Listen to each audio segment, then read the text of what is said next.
Kekasih Allah, pada kesempatan ini saya mengajak kita memperhatikan kitab suci di dalam Yesaya pasal 9 ayatnya yang kelima.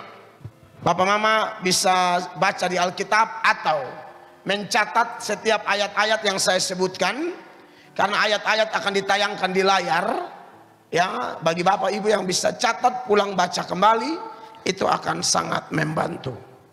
Maka dari itu, berdasarkan Yesaya pasal 9 ayat 5 ini, saya memilih tema dahsyatnya kehadiran Tuhan Yesus Kristus.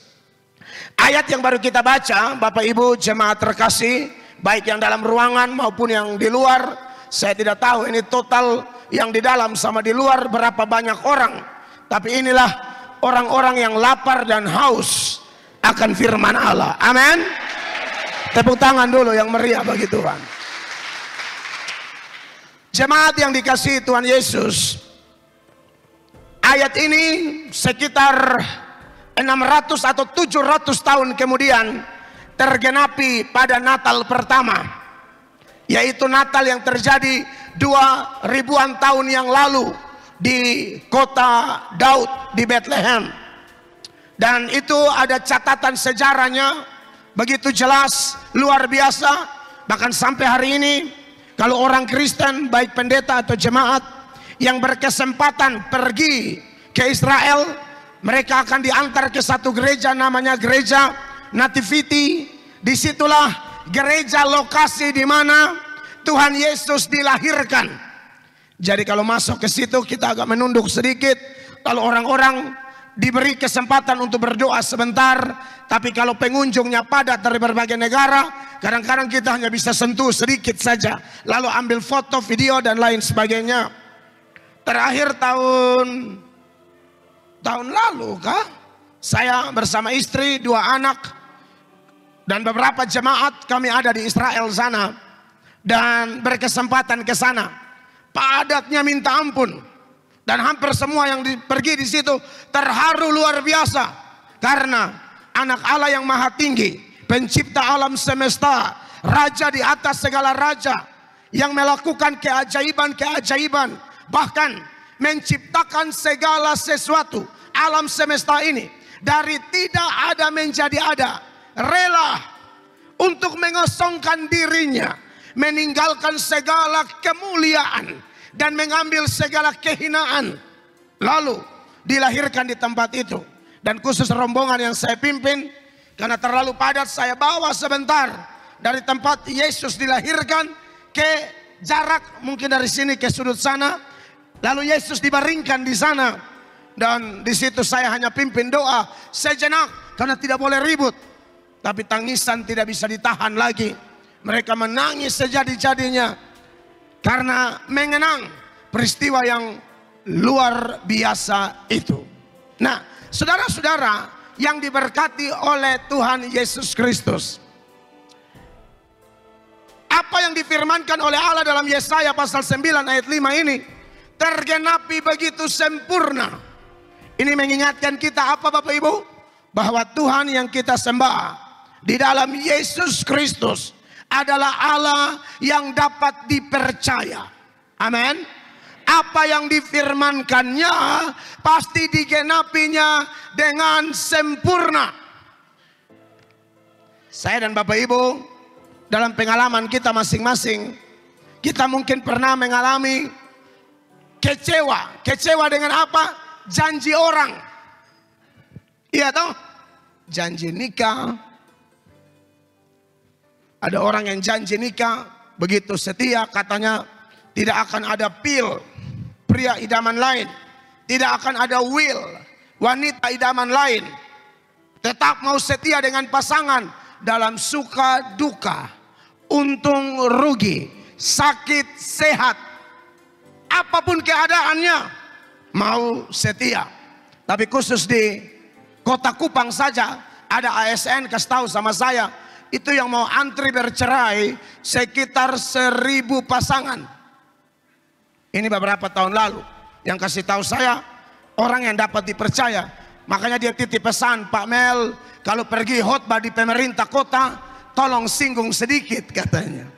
Saya pergi dan akhirnya saya singgung banyak-banyak. Saya tuh minta sedikit, saya kasih banyak. Itu bukan sedikit lagi, itu saya hantam sampai berat. Karena katanya yang antri bercerai itu mayoritas agama Kristen. Kalau bukan Kristen, apa boleh buat? Karena kita tidak bisa masuk kamar orang dan otak-atik doktrin agama orang. Tapi kalau konteksnya Kristen, kita hanya mengenal monogami, tidak ada poligami. Monogami itu nikah satu kali seumur hidup, kecuali pasangan meninggal. Tapi ada yang pasangan bersaki-saki, belum meninggal, baru sakit. Bab tua subuka cabang baru. Baru dia kutip lah ini ayat 2 Korintus 5 ayat 17. Jadi siapa yang ada dalam Kristus dia ciptaan baru, yang lama sudah berlalu. Sesungguhnya yang baru sudah datang. Dia kutip ayat sembarang saja. Itu ayat tidak bermaksud bilang mai tua bersaki-saki, lu cari baru. Saya lihat di mata kepala saya, tapi bukan di NTT. Waktu saya ada di Kalimantan, di Pontianak, sebelum saya khotbah, ada kesaksian dari seorang bapak. Kesaksiannya mulainya salah lagi. Dia bilang begini, Salam, alhamdulillah. Dia bilang begitu. Saya kaget, kenapa salam habis alhamdulillah? Ternyata dia punya lingkungan bergaul teman-teman muslim. Jadi akhirnya dia bilang salam, alhamdulillah. Istri saya yang sekarang sakit-sakitan, tapi puji Tuhan, Tuhan suka kasih ketemu yang baru. Tapi istri belum mati. Itu jelas tidak dibenarkan dalam Kristen, kekasih Allah. Tidak dibenarkan.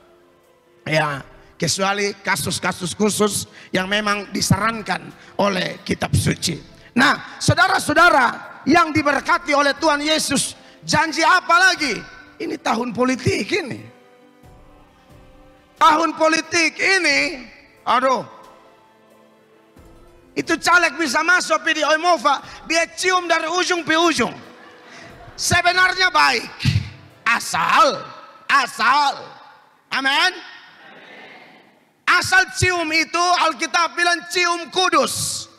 Saya menerjemahkannya, cium kudus adalah cium yang benar, cium yang tulus, cium yang dapat dipertanggungjawabkan. Cium kudus itu bertolak belakang dengan cium Yudas. Amin, Bapak Ibu bisa paham ya.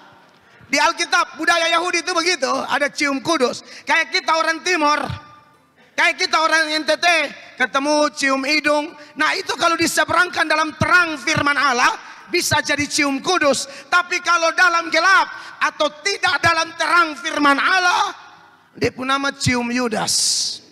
Benar, cium munafik. Dia cium, tapi jual. Bukan mau tanggung jawab. Nah makanya saya berdoa buat caleg-caleg ya, yang balihonya tak gantung deka pohon Natal. Pohon di sini. Artinya begini.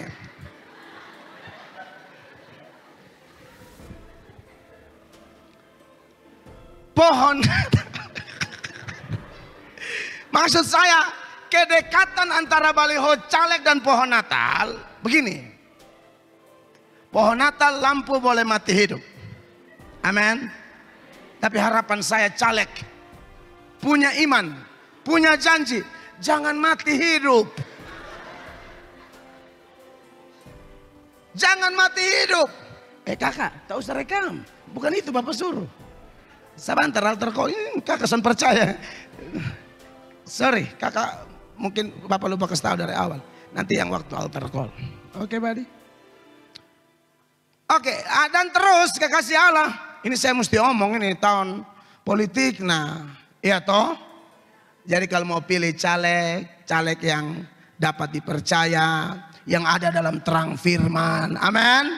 Sehingga kalau mereka jadi berkat seperti Daniel, Sadrak, Mesak, Abednego, Yusuf, Esther. Itu orang-orang yang duduk di pemerintahan dan ada guna bagi gereja, ada guna bagi masyarakat luas, ada guna bagi semua orang.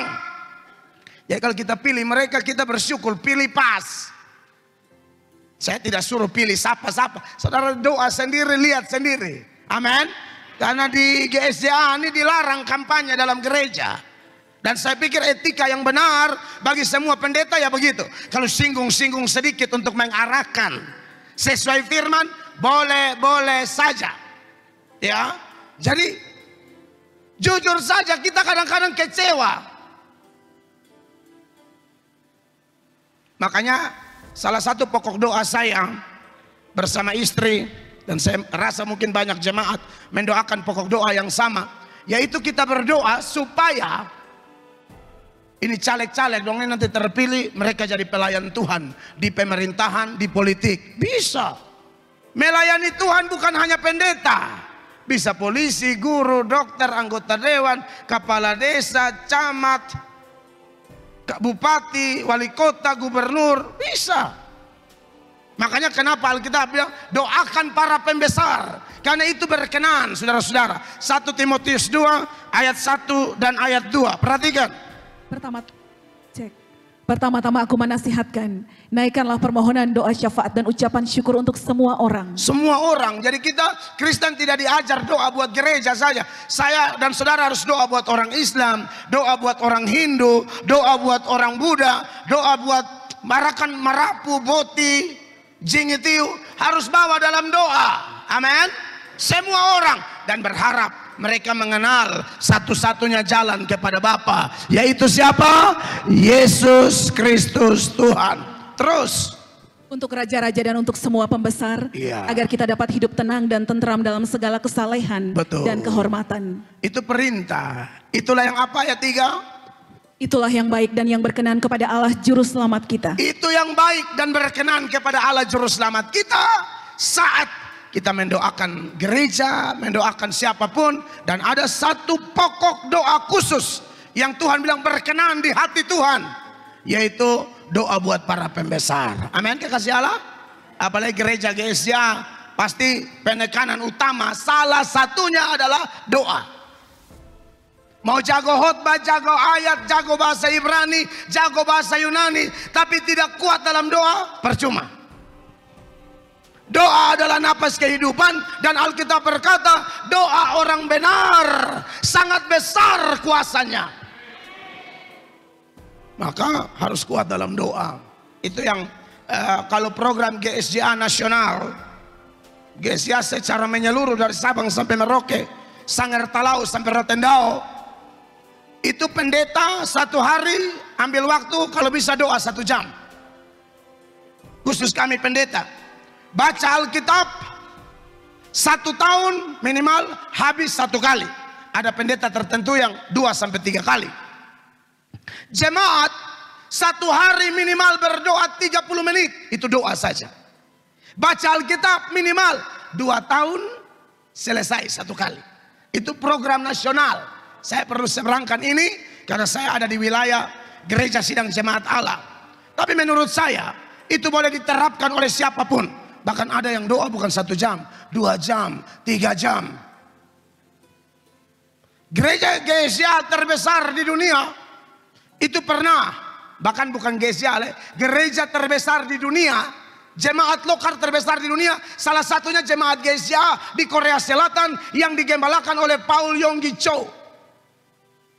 Paul Yonggi Cho berdoa 1 hari 5 jam. Jemaat 1 juta.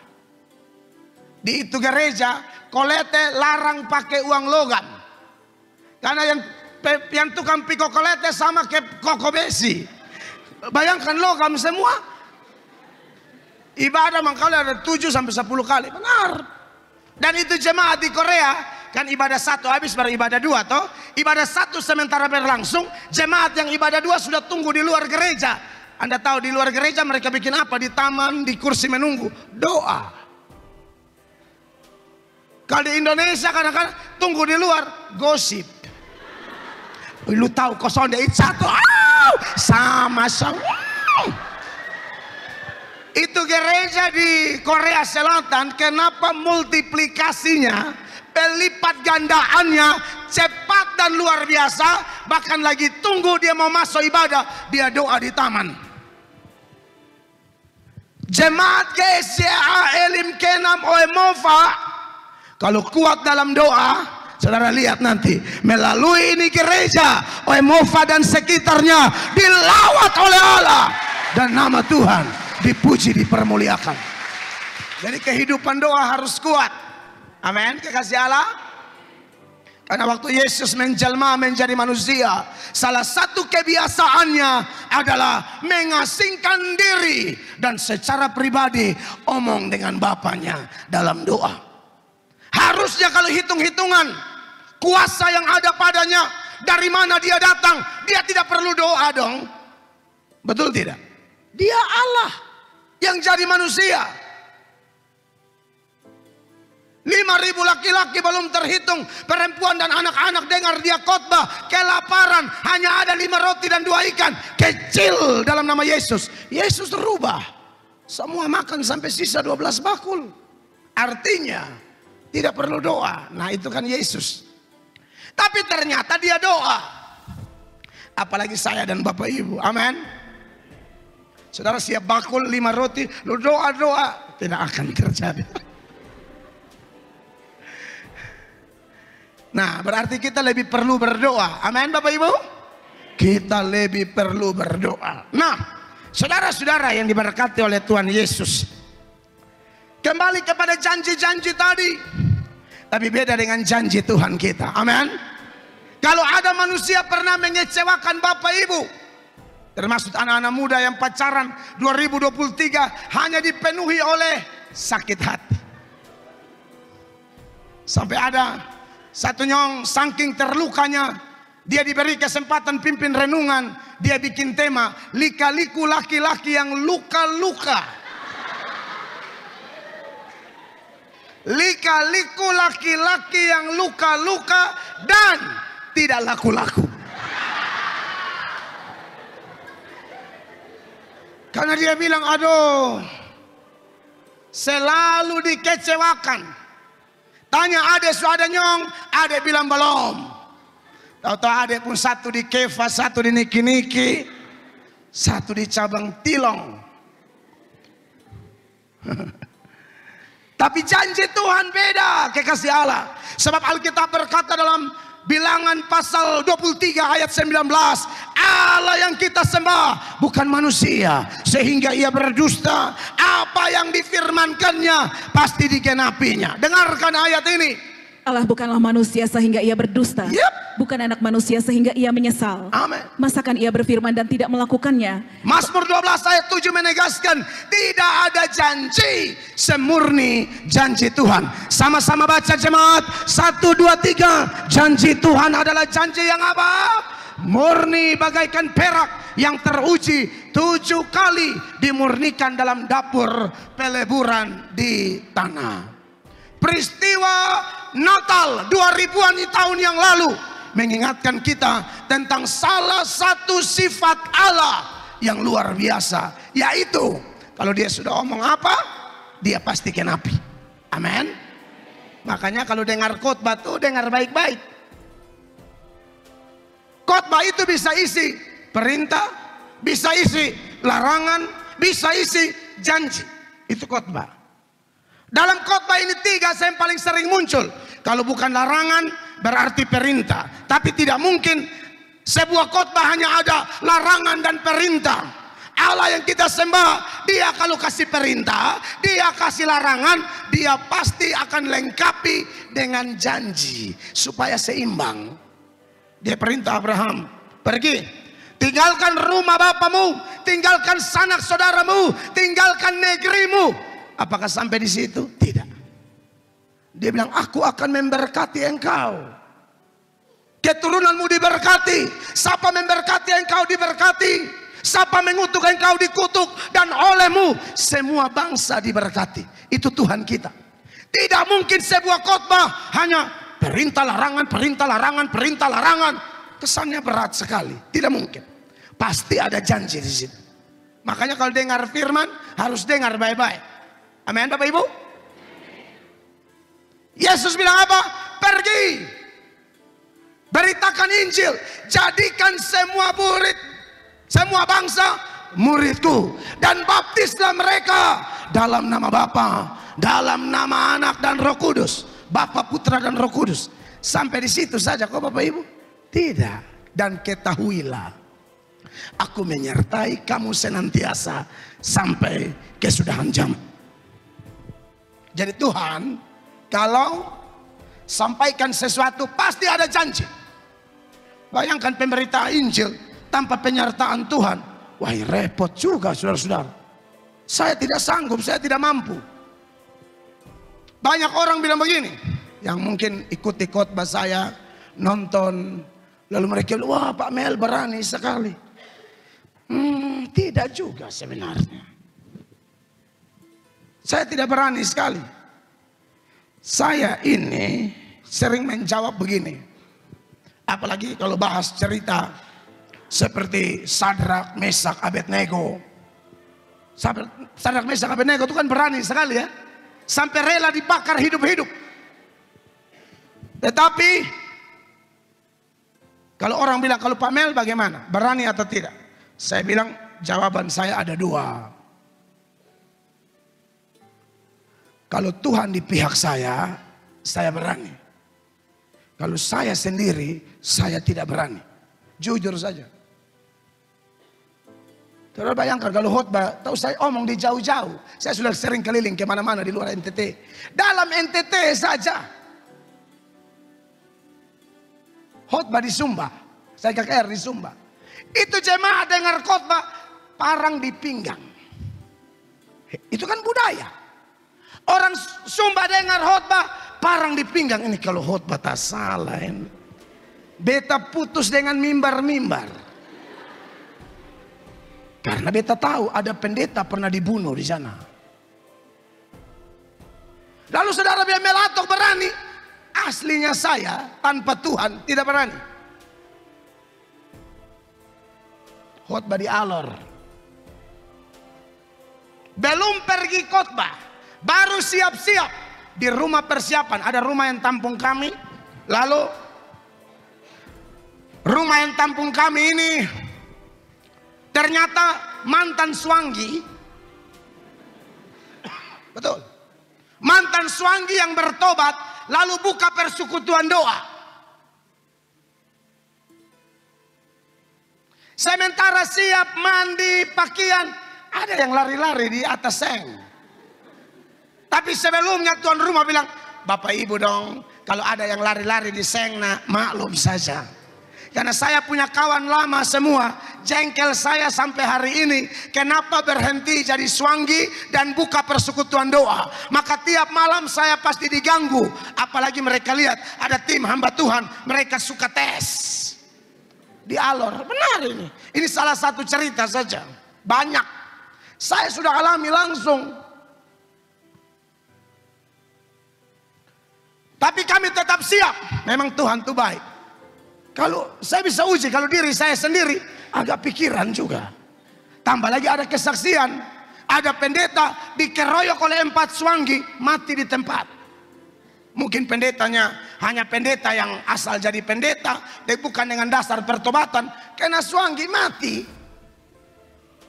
Satu pendeta lawan 4 suanggi. Maka sementara siap-siap saya yang khotbah, tiba-tiba salah satu teman saya mati. Mati. Saya pikir mati main gila. Tahu-tahu mati betul. Benar. Itu anak dari Bakunase. Saya pergi goyang dia. Waktu itu saya dengan PD Haleluya. Itu teman-teman saya persekutuan doa Haleluya. Salah satu persekutuan doa senior di Kupang. Lalu saya pegang nadinya, tidak bergerak lagi. Saya coba napas, tidak ada. Tidak ada. Tapi akhirnya kami doa. Saya juga ikut doa, tapi saya harus khotbah. Akhirnya tim doa lanjut. Saya menuju ke gereja. Lalu mereka kasih tahu, hampir setengah jam sampai 45 menit atau 1 jam, saya tidak tahu. Hidup kembali. Hidup kembali.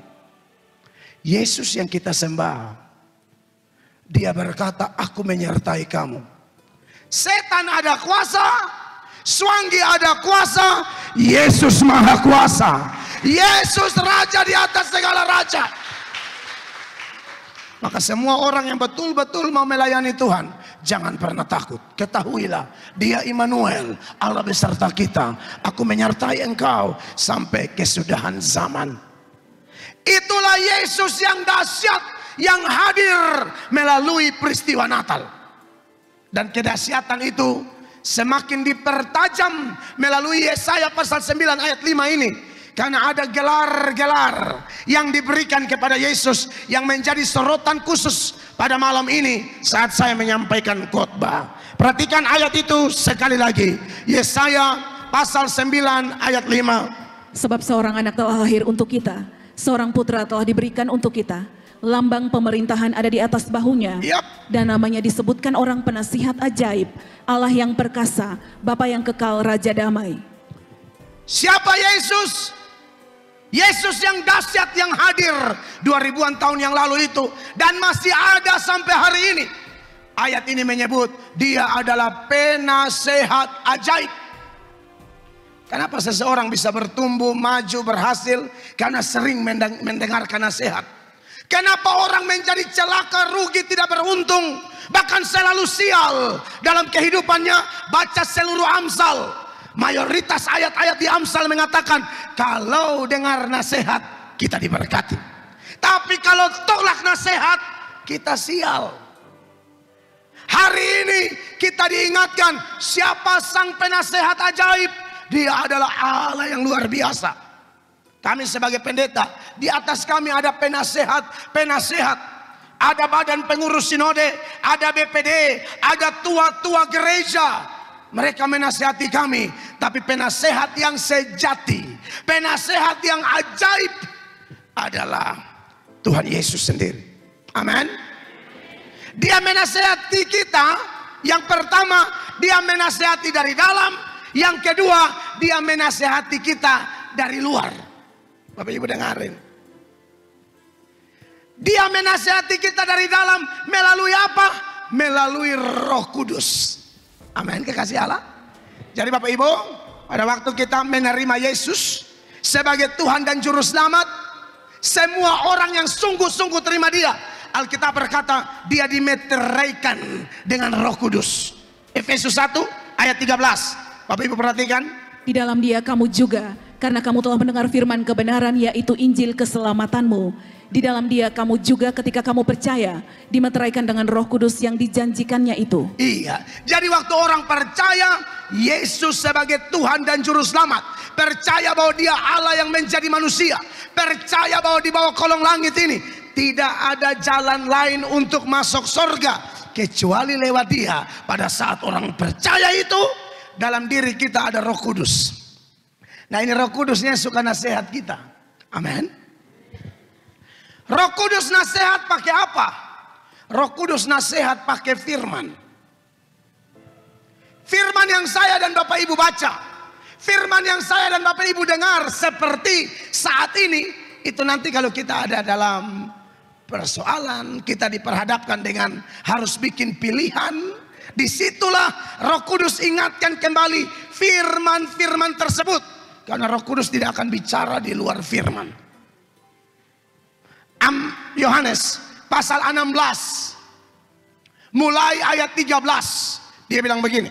Tetapi apabila Ia datang, yaitu Roh kebenaran, Roh kebenaran datang, Ia akan memimpin kamu ke dalam seluruh kebenaran. Dia akan memimpin kamu ke dalam seluruh kebenaran. Sebab Ia tidak akan berkata-kata dari dirinya sendiri. Tidak akan berkata-kata dari dirinya sendiri. Tetapi segala sesuatu yang didengarnya itulah yang akan dikatakannya, dan Ia akan memberitakan kepadamu hal-hal yang akan datang. Terus Ia akan memuliakan aku, sebab Ia akan memberitakan kepadamu apa yang diterimanya daripadaku. Iya, Bapak Ibu terkasih.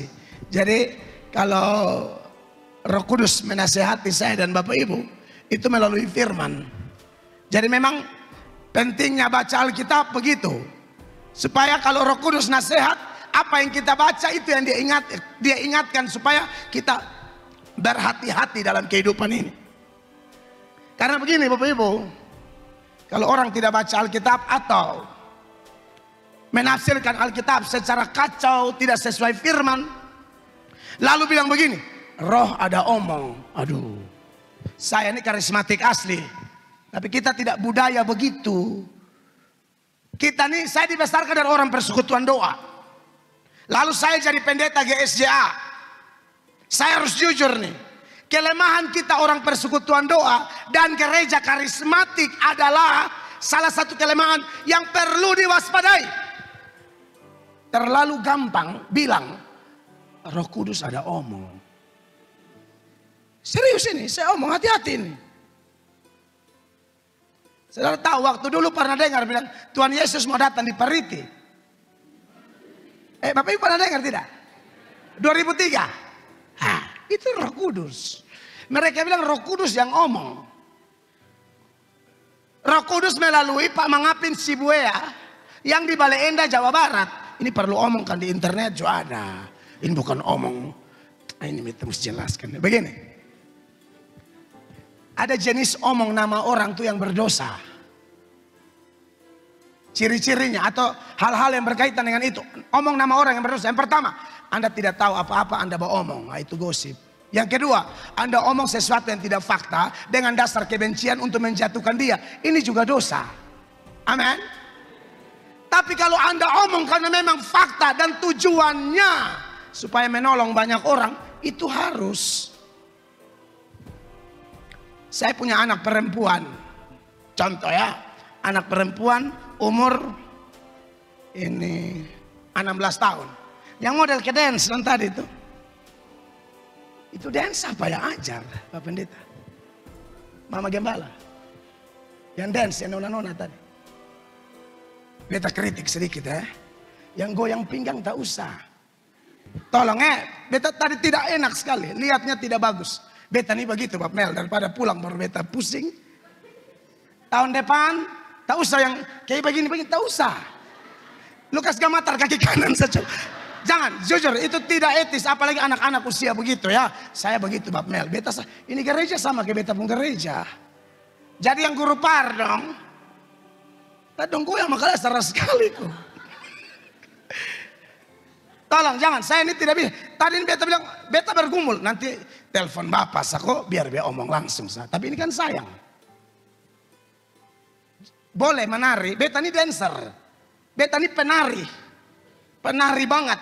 Dan beta ini tari yang ala Michael Jackson. Itu gaya erotisnya banyak banget. Porno aksinya banyak banget. Walau waktu beta dance, kita pangkas itu semua. Beta koreografer. Beta pelatih dance. Beta ngerti banget dance. Kalau beta. Jadi sampai di Oipura tuh orang panggil beta Jackson. Jackson Enotek. Tidak, benar, ini saya omong benar. Ya saya sangat bisa dance gitu loh. Sampai hari ini pun, kok mau beta ampa gaya di sini. Jangan nanti kacau ya. Jadi saya tidak setuju itu ya mama Mama Pendeta, Pak Pendeta. Nanti kakak-kakak yang parong, don't dapat itu gaya dari mana? Tidak cocok dalam gereja, jangan, tidak boleh. Katakanlah ini, tapi ini kasus lain, hanya ingat ini anak dong. Saya punya anak perempuan umur 16-17. Lalu saya bilang sama dia begini, lu hati-hati dengan itu om. Contoh ini contoh Om Lambert. Om Lambert itu, minta maaf Om Lambert itu paling bagatal. Om Lambert itu bapak pun kawan. Dulu bapak juga gatal ke Om Lambert. Supaya impas toh. Hanya bapak ini sudah bertobat. Om Lambert belum. Ini saya punya anak ini. Dan saya omong ini bukan omong kosong. Fakta memang Lambert ini lelhanak punya nenek moyang. Saya punya anak loh. Saya omong Lambert punya nama di dia demi menjaga anak saya. Itu sama seperti Tuhan Yesus dengan murid-murid sendiri, lalu dia bilang begini, dia omong orang pun nama. Hati-hati dengan ragi orang Farisi. Itu juga omong orang pun nama, tapi untuk melindungi domba milik kepunyaannya. Oke? Nah, jadi kalau saya kadang-kadang kalau sudah yang level sesat, saya akan hantam di media. Tadi dalam perjalanan saya hantam 2 mualaf. Betul. Ahmad Kainama dengan Donditan. Saya bilang Ahmad Kainama dan Donditan, kalian tuh kan sudah tinggalkan Kristen masuk Islam. Tinggalkan Kristen masuk Islam itu artinya tidak tertarik lagi dengan Alkitab, tapi tertarik dengan Al-Quran. Nah, berarti kami mohon jangan bahas Alkitab. Lu harusnya bahas Al-Quran, kan begitu. Itu hak asasi kamu. Kamu sudah pindah agama, lu tolong belajar Al-Quran. Karena lu memutuskan pindah Islam. Nah, mereka berdua ini masuk Islam, tapi bahas Alkitab secara ngawur. Kacau. Ya saya omong dari orang Islam. Orang Islam jangan percaya ini 2. Jadi saya tadi ingat dong 2. Makanya dalam perjalanan saya ngomong stop. Karena saya tadi itu anak satu yang pegang kamera. Itu anak dari Islam. Satu keluarga saya baptis. Yang tadi anak baju putih pegang. Mana dia? Di situ. Pokoknya dia ada. Atau dia terangkat dahulu. Belum. Betul Bab Mel. Jadi saya omongnya dia. Itu anak satu keluarga dari Islam saya baptis. Masuk Kristen. Saya bilang apa? Jangan bahas Islam. Fokus belajar Yesus. Alkitab. Amin. Karena ini negara hukum tidak bisa begitu. Hanya di Indonesia ini kan begitu toh. Kalau orang hina kita punya.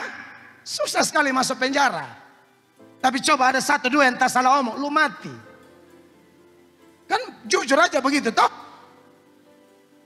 Yahya Waloni dengan Muhammad Kace punya masalah sama. Yahya masuk 5 bulan, Kace 10 tahun. Makanya kita tidak ada urusan sama orang lain. Kita hargai semua agama. Tapi lu jangan sebut-sebut Alkitab. Saya kasih ingat. Jangankan Ahmad Kainama atau Donditan. Setan sekalipun kami tidak peduli. Kan tidak akan menggugurkan iman kami. Hanya saja kalian terlalu banyak bohong. Nah, saya tipenya begitu. Tapi ya saya penuh tanggung jawab. Begitu ya. Tidak omong sembarang. Nah. Banyak yang ngeroh. Sedikit-sedikit bilang Tuhan mau datang. Tunggu-tunggu Tuhan, bukan Tuhan yang datang. Polisi yang datang. Benar bang. Karena di Pariti itu tidak jadi. Bilang Roh Kudus bilang tidak jadi di Pariti, pindah ke Jawa Barat. Pas tunggu di Jawa Barat itulah polisi angkut, bawa Pak Mangapin Subaya dengan beberapa pengikut 50% ketemu orang NTT. 50% kita punya orang. Padahal sudah lihat gereja di NTT berapa banyak. Makanya hati-hati dengan yang namanya suara roh. Roh Kudus tidak akan ajar bertentangan dengan firman. Firman ajar apa? Tentang kedatangan Yesus. Tentang hari dan saat itu. Matius 24 ayat 36. Tidak ada yang tahu. Perhatikan. Tetapi tentang hari dan saat itu tidak seorang pun yang tahu. Malaikat-malaikat di sorga tidak dan anak pun tidak. Tidak tahu. Hanya Bapa sendiri. Iya. Karena mana kalau Roh Kudus ajar bertentangan dengan firman ini? Tidak mungkin. Jadi suatu saat kalau ada yang masuk di Oimova kau bilang, sudah ingat bab Tua datang. 2024 pertengahan Agustus. Pas 17, upacara bendera naik, ketonjo naik. Lu jangan sembarang. Tuhan Yesus mau datang kapan, itu Tuhan Yesus punya urusan. Amin. Urusan kita nah, itu aja, repot amat. Memang repot kalau tidak bertobat. Orang lain diangkat, kau tinggal. Kalau ibu bertobat, bapak tidak. Ibu diangkat. Bapak tinggal dengan sapi. Karena bapak terlalu banyak jaga sapi. Sampai persekutuan doa. Pulang baterai. Hoi mama, mama, mama. Mama hanya tinggal konde. Dan kain timur. Mama sudah diangkat. Bapak dan sapi. Karena ada bapak-bapak di kampung lain. Kalau di Kenam kayaknya muka baik semua. Di kampung lain itu ibadah apa nama mama terus, ibu terus, ibu terus. Bapak ibadah, aku mama ini kaki lutut ini macam asam-asam. Gereja dekat, ibadah susah, lutut asam-asam. Tapi kalau tetangga aja bilang, Bapak ada pesta di niki-niki. Kok niki-niki dekat saja kok. Hei, gereja kau anggap jauh, niki-niki dekat. Hanya mau pi pesta makan daging sepotong. Karena Yesus bilang waktu dia kembali itu, satu diangkat, satu tinggal. Hati-hati. Mama-mama.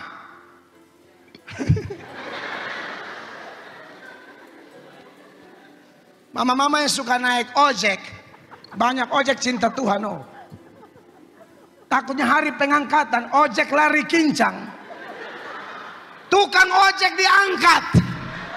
Mama de motor sendiri. Tukang ojek di sorga, mama pi pohon pisang.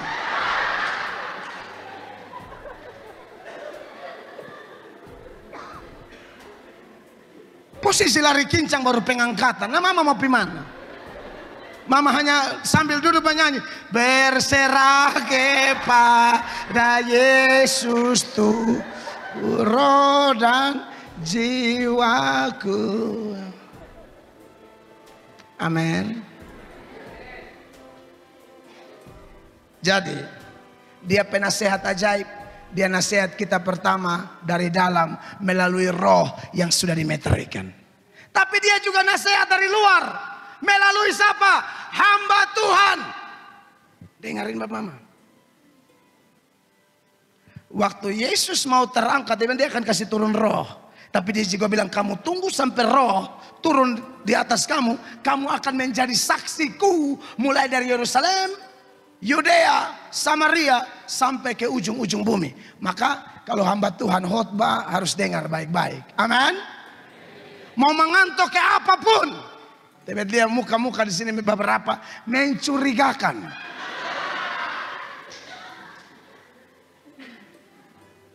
Mau mengantuk ke apapun, setan kan suka goda bilang, bobo. Dengar, itu setan. Kalau roh bilang bangun, setan bilang bobo. Bangun, bobo. Bangun, bobo. Roh memang penurut, tapi daging apa? Andia ko bobo.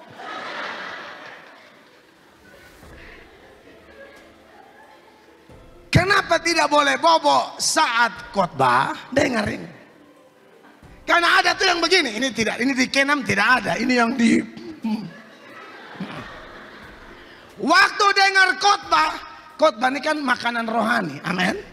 Manusia tidak hidup dari roti saja, tapi hidup dari apa? Makan ini mengantuk, masa bantar menghadap kuah babi. Itu saya tidak tahu itu Roh Kudus atau setan. Itu mata menyala loh.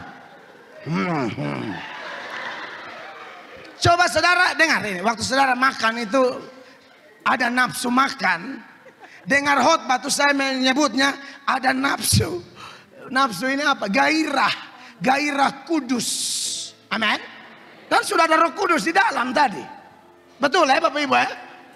Bapak Ibu, saya ini kita dari Kupang ini jalan 2,5 jam atau lebih baru sampai sini. Sangat kasihan kalau kita sampai hanya lihat mata-mata 5 watt. Kalau mata begitu di Kupang juga ada. Jadi tolong bilang setan lu keluar atau beta yang keluar. Begitu. Amin. Usir itu mengantuk itu.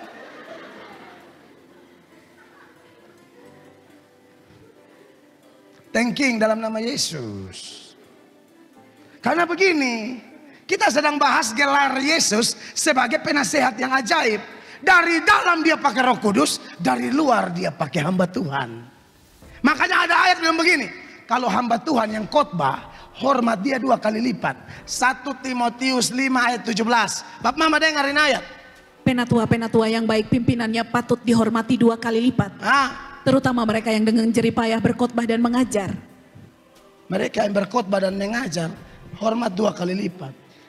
Satu kali Paulus khotbah, ini anak pun coba kasih handphone. Ada satu anak nama Eutikus. Pernah baca kok? Dia jatuh mati. Artinya saya tidak sumpah. Eutikus di kisah para rasul berapa kok? Yang sudah dapat coba kasih tahu.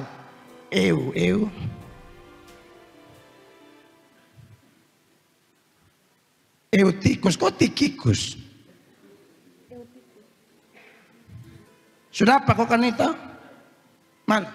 Nah, baca dulu, baca. Jatuh. Seorang muda bernama Eutikus duduk di jendela. Karena Paulus amat lama berbicara, orang muda itu tidak dapat menahan kantuknya. Akhirnya ia tertidur lelap dan jatuh dari tingkat ketiga ke bawah. Ketika ia diangkat orang, ia sudah mati.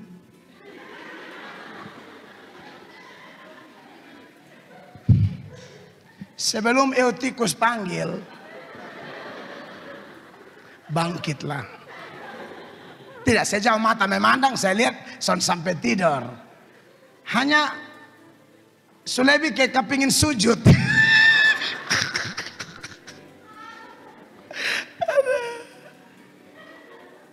Tuhan nasihat lewat hamba Tuhan. Jadi hormat Bapak Gembala, hormat Mama Gembala, dan kami hamba-hamba Allah. Bukan kami yang minta, Tuhan yang suruh. Hormat mereka 2 kali lipat. Kenapa? Karena mereka berjaga-jaga atas jiwa kita. Yang menyelamatkan jiwa Tuhan.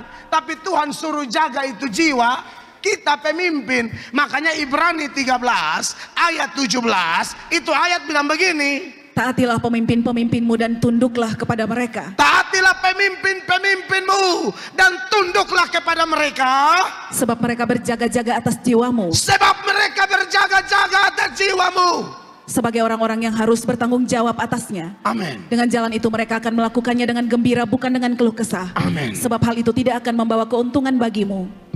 Diberkatilah jemaat yang paham bahwa penasehat ajaib adalah Tuhan Yesus. Tapi dia nasihat dari dalam pakai Roh Kudus, nasihat dari luar pakai hamba Tuhan.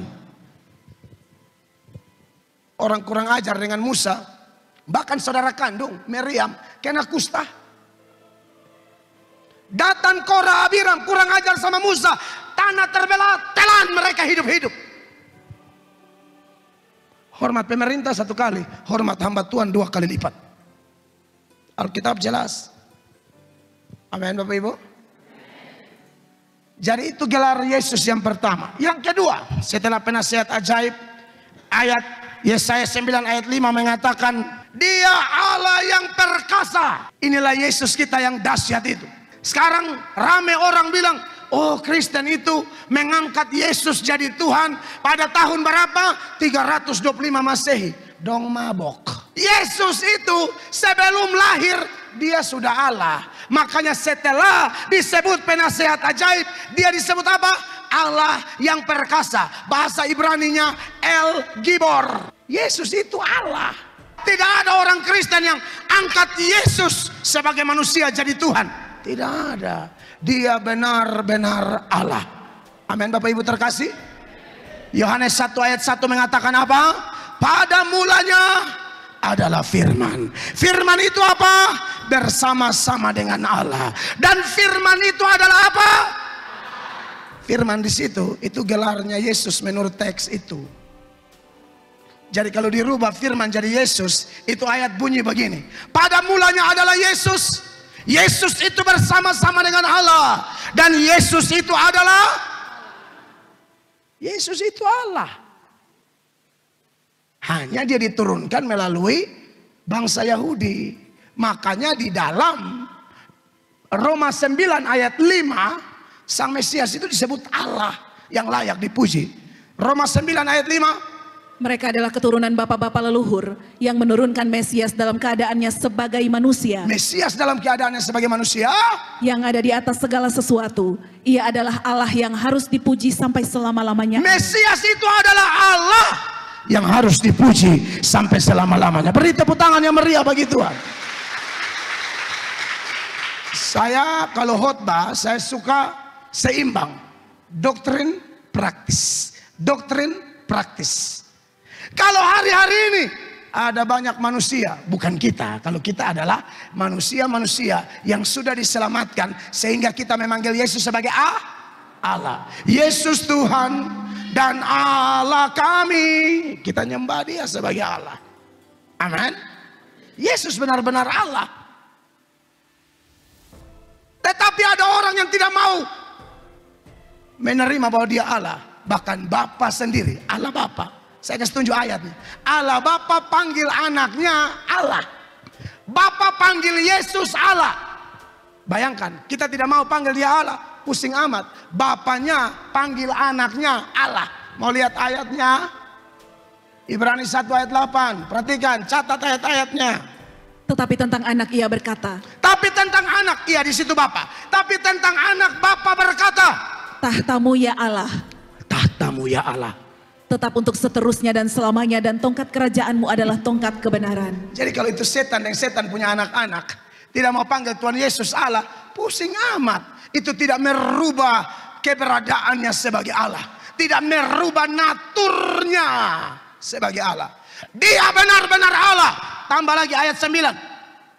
Engkau mencintai keadilan dan membenci kefasikan. Sebab itu Allah. Sebab itu Allah. Allahmu telah mengurapi engkau dengan minyak sebagai tanda kesukaan. Melebihi teman-teman sekutumu. Lalu ayatnya yang ke-10. Bapak omong begini sama Tuhan Yesus. Dan pada mulanya ya Tuhan. Dan pada mulanya ya Tuhan. Engkau telah meletakkan dasar bumi. Dan langit adalah buatan tanganmu. Tahu artinya? Yesuslah pencipta alam semesta. Tanpa Yesus tidak ada sesuatu yang bisa dijadikan. Baca ulang dari Yohanes 1 ayat 1 sampai 3. Ayat 1 bilang apa? Pada mulanya adalah firman. Firman itu bersama-sama dengan Allah, dan firman itu adalah Allah. 2. Ia pada mulanya bersama-sama dengan Allah. 3. Sama-sama 2, 3. Segala sesuatu dijadikan oleh Dia, dan tanpa Dia tidak ada suatu pun yang telah jadi dari segala yang telah dijadikan. Tepuk tangan bagi Tuhan Yesus. Dia Allah. Dan pada waktu Yesaya menubuatkan, selain Dia disebut penasehat yang ajaib, Dia disebut El Gibor, Allah yang perkasa. Ini menyumbat, menutup mulut semua orang yang mengatakan, oh, Kristen itu mengangkat Yesus jadi Tuhan di Konsili Nisea pada tahun 325 Masehi. Kau ditipu setan. Mana ada Yesus diangkat? Bahkan sejak lahir, yang lahir di Natal pertama disebut apa? Tuhan. Yang lahir itu Tuhan. Coba. Lukas 2 ayat 11. Yang lahir siapa? Manusia diangkat jadi Tuhan atau Tuhan jadi manusia? Perhatikan. Hari ini telah lahir bagimu juru selamat, yaitu Kristus Tuhan. Yaitu Kristus Tuhan. Di kota Daud. Iya, jadi tidak ada Yesus diangkat. Dia memang Allah. Waktu dinubuatkan Dia Allah, waktu lahir Dia Allah. Amin. Dialah Allah yang perkasa. Kalau Dia Allah perkasa, apa untungnya bagi kita? Sangat banyak. Bukankah Allah itu yang berjanji, Allah di pihakmu, siapakah yang menjadi lawanmu? Amin. Mau musuh di atas, di bawah, muka, belakang, kiri, kanan. Seandainya ada satu setan dua binatang, atau dua setan satu binatang yang bisa ganggu gugat orang percaya, karena Yesus ada di pihak kita. Yang keempat, Tebeta justru lapar. Yang ketiga maksud saya, selain saya cek itu ayat dulu, penasehat ajaib habis, Allah yang perkasa, Bapa yang kekal. Pengertian Yesus disebut Bapa yang kekal bukan maksudnya Dia Allah Bapa, bukan. Allah Bapa, Roh Kudus, Yesus. Tapi kenapa Yesus disebut Bapa yang kekal? Maksudnya adalah Dia Bapa dari kekekalan, bahwa Dia pemilik kekekalan itu. Makanya kalau mau hidup kekal, tidak ada jalan lain. Yesus berkata, akulah jalan dan kebenaran dan hidup. Tidak ada seorang pun dapat datang kepada Bapa kalau tidak melalui aku. Jadi kita yang ada di sini nih, kita nih hidup sementara saja. Kita lagi tunggu nomor antrian mati semua. Amin. Hanya tidak tahu siapa duluan. Jadi yang muda-muda, kalau saya omong mati, kau jangan lihat mbak nenek di samping baru bilang, kasihan bab tua. Hei, siapa bilang bab tua duluan? Belum tentu. Ada anak muda masih sehat, serangan jantung mati. Anak baru lahir saya bisa mati. Orang sudah 90 tahun Tuhan belum panggil. Bahkan ada yang Tuhan panggil-panggil tidak mati. Karena cek begini, dia tuli, dia Tuhan panggil dia tidak dengar. Tidak, itu tidak menghambat ya, tetap mati ya. Dia Bapa yang kekal. Amin. Yang terakhir, siapakah Yesus yang dahsyat itu? Dia Raja Damai. Amin. Kenapa disebut Raja Damai? Waktu Adam dan Hawa jatuh dalam dosa, manusia dengan Tuhan punya hubungan rusak. Yesus datang untuk mendamaikan kita. Tanpa dia, kita musuh Allah. Kita musuh Allah. Tapi untung ada dia. Makanya dalam Roma pasal 5 mulai ayat 8, ingat dia lahir untuk mati. Dan dikatakan apa di Roma 5 ayat 8? Akan tetapi Allah menunjukkan kasih-Nya kepada kita. Ya. Oleh karena Kristus telah mati untuk kita ketika kita masih berdosa. Yesus mati bagi kita, lahir dan mati bagi kita. Kapan? Di saat kita masih berdosa. 9. Lebih-lebih karena kita sekarang telah dibenarkan oleh darah-Nya, kita pasti akan diselamatkan dari murka Allah. Kalau tidak, kita dihantam oleh murka. 10. Sebab jikalau kita ketika masih seteru diperdamaikan dengan Allah oleh kematian anaknya. Amin. Lebih-lebih kita yang sekarang telah diperdamaikan pasti akan diselamatkan oleh hidupnya. Itulah Raja Damai. Amin. Maka sekarang kita dengan bebas. Kapan saja, di mana saja, dalam keadaan apa saja. Dalam nama Yesus. Dengan iman percaya bahwa Yesus adalah satu-satunya penebus. Kita bebas berdoa. Kita bisa datang kepada dia, menyembah dalam roh dan kebenaran. Dan dalam penyembahan itu kita diberkati untuk jadi berkat. Kita diperdamaikan dengan Allah supaya kita membawa damai kemana-mana. Amin, kekasih Allah. Sebagai ayat penutup, Matius 5 ayat 9 berkata demikian. 1, 2, 3. Berbahagialah orang yang membawa damai, karena mereka akan disebut anak-anak Allah. Semua GSJA, jemaat GSJA, Elim, Kenam, Oimofa adalah anak-anak Allah. Amin. Harus bawa damai. Untuk gereja manapun, untuk agama manapun, keluarga besar GSJA, Kenam, Elim, Kenam, Oimofa harus menunjukkan bahwa kita anak-anak Allah yang sudah berdamai dengan Allah. Kita wajib bawa damai bagi sekeliling kita. Kiranya khotbah ini memberkati kita. Tuhan Yesus dimuliakan. Beri tepuk tangan yang meriah.